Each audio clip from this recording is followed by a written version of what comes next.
കൊല്ലം മൈനാഗപ്പള്ളിയിൽ യുവതിയെ കാർ കയറ്റി കൊലപ്പെടുത്തിയ കേസിലെ രണ്ടാം പ്രതിക്ക് ജാമ്യം.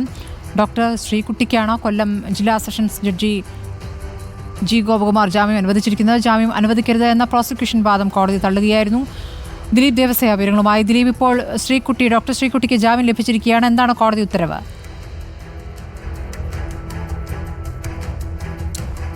സ്മൃതി, ഈ തിരുവോണ നാളിലായിരുന്നു മൈനാഗപ്പള്ളിയിൽ ഈ അപകടം സംഭവിച്ചത്. അതായത് അജ്മലും ഡോക്ടർ ശ്രീകുട്ടിയും സഞ്ചരിച്ച കാറ് ഒരു യുവതിയുടെ ദേഹത്തുകൂടെ കയറ്റിയിറക്കുകയായിരുന്നു. ശേഷം കാറ് നിർത്താതെ പോകുകയായിരുന്നു. ഇത് പിന്തുടർന്നാണ് നാട്ടുകാർ ഈ കാർ പിടികൂടുകയും അതോടൊപ്പം തന്നെ പ്രതികളെയും പിടികൂടി. ഇതിലൊരു ഡോക്ടർ ഉണ്ടായത് വലിയ തോതിൽ കൊള്ളിളക്കം സൃഷ്ടിച്ച ഒരു കേസായി മാറുകയും ചെയ്തു. ഈ കേസിലാണ് ഇത്രയും ദിവസം പിന്നിട്ടിട്ട് രണ്ടാം പ്രതിയായ ഈ ശ്രീകുട്ടിക്ക് ജാമ്യം അനുവദിച്ചത്. പ്രോസിക്യൂഷൻ ജാമ്യം നൽകരുതെന്ന് പറഞ്ഞിരുന്നു. പക്ഷേ പിന്നീടായിരുന്നു ജാമ്യം നൽകിയത്. പക്ഷേ ഇതിൽ ഒന്നാം പ്രതിയെ അജ്മലിന് ജാമ്യം ഇതുവരെയും നൽകിയിട്ടില്ല. ഈ കേസുമായി ബന്ധപ്പെട്ട് നേരത്തെ തന്നെ ജാമ്യാപേക്ഷ നൽകിയെങ്കിലും ശ്രീകുട്ടി ഒരു വനിതയാണെന്നും ഒരു ഡോക്ടറാണെന്നും എന്നുള്ള വാദങ്ങളെല്ലാം ഉണ്ടായിരുന്നു. പക്ഷേ ഇതിനൊന്നും തന്നെ അനുവദിക്കാതെയാണ് ഇന്ന് ജാമ്യം അനുവദിച്ചത്. മറ്റൊരു കാര്യത്തിൽ ഈ വാഹനം നിർത്തരുതെന്ന് ആവശ്യപ്പെട്ടത്, വാഹനം എടുത്തു പോകാൻ ആവശ്യപ്പെട്ടത് ശ്രീകുട്ടിയാണെന്നുള്ളൊരു ദൃക്സാക്ഷി മൊഴി ഉണ്ടായിരുന്നു. പക്ഷേ ശ്രീകുട്ടി മൊഴിയിലും അതുപോലെ തന്നെ കോടതിയിലും പറഞ്ഞത് താനല്ല